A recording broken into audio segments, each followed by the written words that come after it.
examine by allowing the audience participate by posting and calling and commenting on the subject under discussion. We bring the guests in studio, we quiz them and analyze the issue. Once again, this is your regular Monday friend, K. Lyndon Togbad, on the Focal Online TV.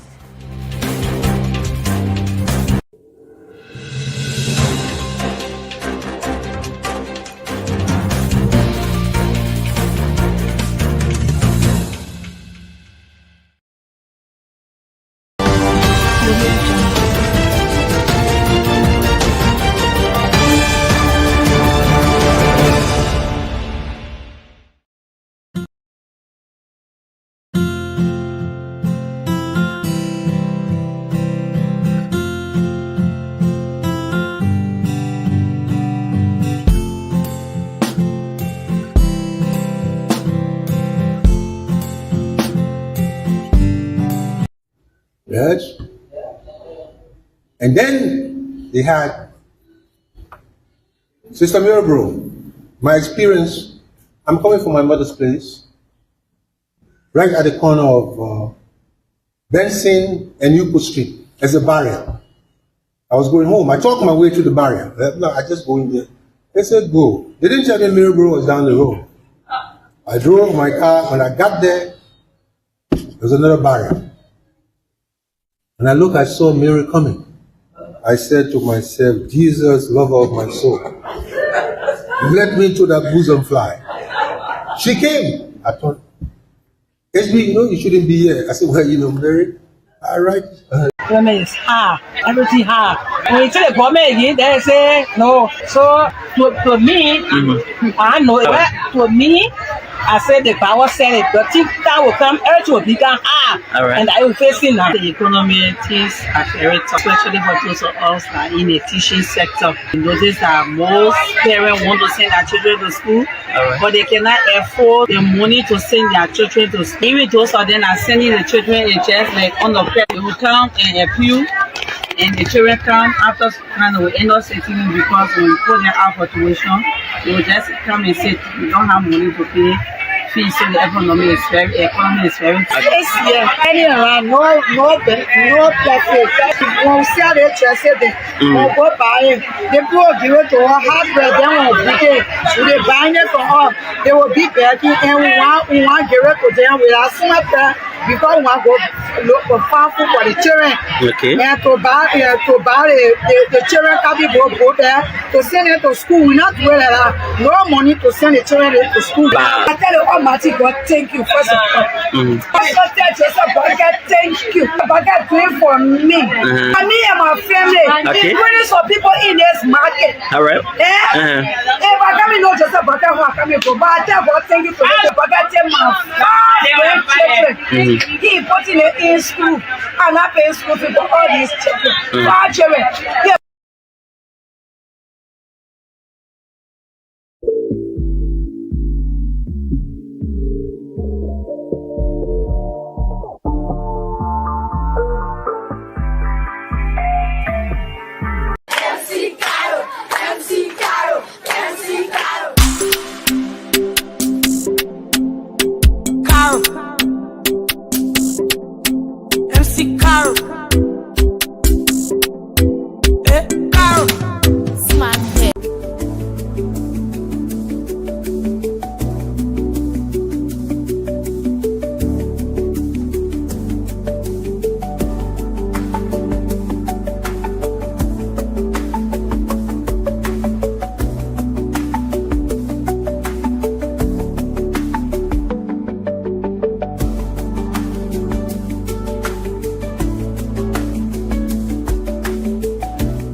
Front today, we'll debate why Turkey is rerunning a major election.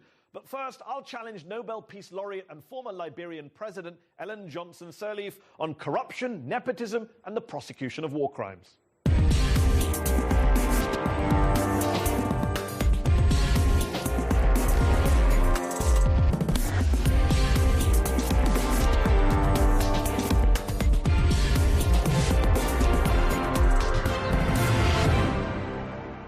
Ellen Johnson Sirleaf, thank you for joining me on Up Front. It's been more than a year since you left office as president of Liberia.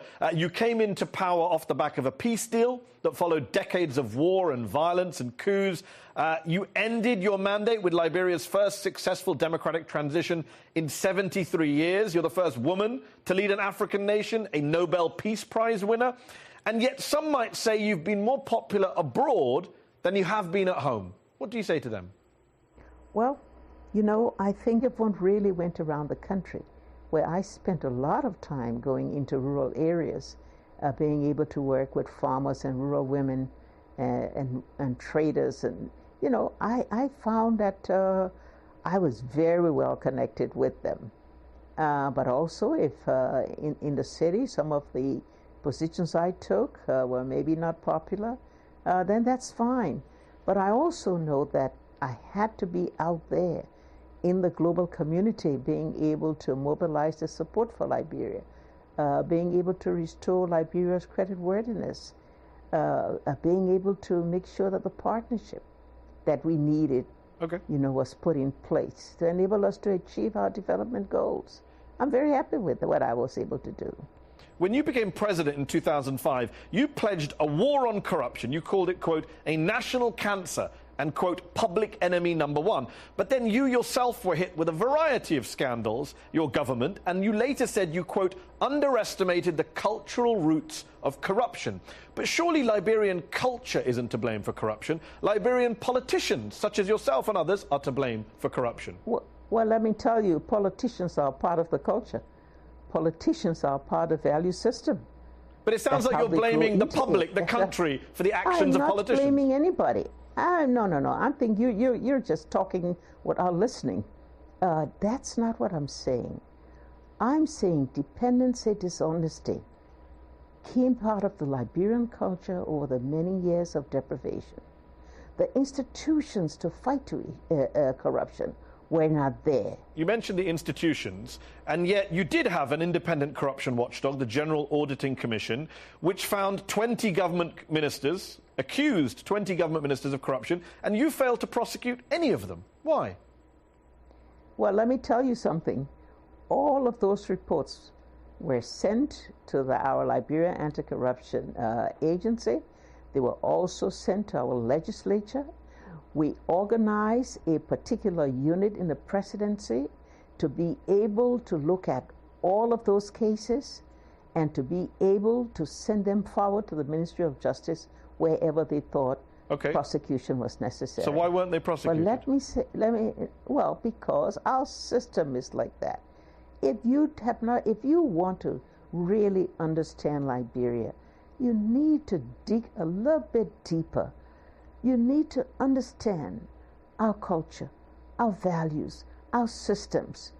And the way to tackle it is not always to just make a whole lot of noise about it, but to quietly build those institutions that are going to be long-lasting. What is it about your country's institutions and values and culture that led you to appoint 3 of your sons and your sister to top government positions? Something that led to your fellow Liberian Nobel Peace Laureate, Lema Bowie, to resign from her post as head of Liberia's Peace and Reconciliation Commission. Does she not understand Liberian culture or institutions? No. Let's put it this way. First of all, when I took office, if you're talking about one of my sons was always in place a couple of administrations before I took place, and I didn't fire him. Yes, I didn't think it was necessary to do so. If you're talking about the others where I needed a specialized skill to be able to achieve our objective of trying to mobilize the resources to tackle our major development programs, that's what I did. And frankly, will you please look around today at some other countries that have found themselves perhaps in similar position and have been able to put in place those particular Which relatives countries? close to them Which whom countries they are feel they those? could trust. I'll leave that to you to do your research on. Well, I've done my research. The British Prime Minister hasn't appointed any But family then members. then The Canadian Prime Minister hasn't appointed any family members. The French President hasn't appointed any family members. The German Chancellor hasn't appointed any family members. I could keep Well, going. Good Ellen for Johnson them. Sirleaf. Good for them. Is that all? Well, you were saying look at other all? countries. I'm saying it's not a common practice for presidents or prime ministers, certainly not in democratic nations, to appoint a bunch of family members to run various institutions. Well, look. Let me put it this way: we're really gone beyond this now. You know, let's deal with the real issues of Liberia. Let's okay. deal with how we can help this country to succeed. You say let's deal with Liberia's real issues. No. You said you appointed family members for specialized skill sets. Your son Robert Sirleaf was appointed chairman of Liberia's national oil company. That company went bankrupt and 30 to 40 million US dollars disappeared. What special skill set did he bring to national oil company? No. First of all, let me just say, what you just said is a blatant lie. L-I-E, lie. You go look at the records. There is nothing about that company going bankrupt. So there were no problems at all at National Oil Company? The National Oil Company ran into because the two companies that were trying to exploit for oil, ExxonMobil and Chevron, could not find oil. They pulled out, and that meant that this company could not continue. It's as simple as that. And the record is clear on How about that. the Liberia Central Bank? You appointed your son Charles Sirleaf as deputy governor there. You suspended him. You suspended him for failing to declare his assets. And 2 months ago, he was ordered to be held in jail while awaiting trial for having unlawfully printed local currency worth tens of millions of US dollars. Did you know he was doing that? Well, I didn't know you wanted to have an interview just to come out with outrageous statements. I mean, I'm confused. Was he not? No. You should never have. I thought you. Hold on, has he not been held in jail? Is that wrong? Has he not been held in jail? That is not true. That is not true. He was unjustifiably, illegally charged. But anyway, so he was charged. I mean, that's your opinion. You're his mother. Obviously, you're not going to agree with the charges. I'm just asking you to comment on him being held for trial. You're saying that didn't happen. Please. No, you're not. No. What you're trying to do is showmanship now. That's what you're trying to do. We don't need that. We need to have a civil exchange. I'm very civil. I asked a very simple question. You accuse me of making up things. I haven't accused you of anything. I simply asked, your son has been ordered to be held in jail while awaiting trial for having unlawfully printed local currency worth tens of millions of dollars. What's your reaction to that? There's nothing uncivil about that question. Look, our system requires that when we have a case under the jurisdiction of the court, we're not supposed to talk about it until that matter is settled by the courts. So you're trying to make me do things that are not right and not legal. Please don't do that. Okay, how about what happened on your watch? You suspended him for failing to declare his assets. Am I lying about that as well? Oh, I did what I felt I had to do. You have to realize how I ran the government in my That's what we tried to country. work out here. That's what our viewers want to know. How did you run the government? You appointed family members, suspended some of them. Just wondering how that works. Oh, well, I don't think you want a conversation. I do. I don't think you want a conversation because I'm asking questions that are very legitimate questions. I would ask any former president on this show about corruption allegations on their watch. The fact that they happen to be your children is neither here nor there. You're right. So you don't want to comment on anything about corruption. Okay. One of the other things critics line up against you for, you're criticized is for your former support of Charles Taylor, your predecessor, who's, of course, a convicted war criminal. In 2009, you formally apologized for having stood behind him. That same year, the Liberian Truth and Reconciliation Commission made a set of recommendations saying that a compensation scheme should be created, a dedicated war crimes court should be set up. You never took action on those things. Why not? We have moved beyond the Charles Taylor story. We have moved beyond all of those bad things that characterize our country. Liberia needs peace. Liberia needs civility. Liberia needs to claim a future that's devoid of all of those things that have kept us down, that have divided us, that has created problems for us. Well, isn't that what Truth and Reconciliation is for, to get past division? Truth and Reconciliation has been gone to the courts. It's left the courts. It has transformed into a palaver hut. That process has started. The process of contrition and forgiveness. All of that has started. And so I don't But care you ignored what the you actual say. Commission on Truth and Reconciliation, which also accused you of financing and forming, quote, the warring factions in Liberia's civil wars. The report said that people, including yourself, should be banned from occupying public office for 30 years. Really? But then maybe you're not up to date on what's happening in our country.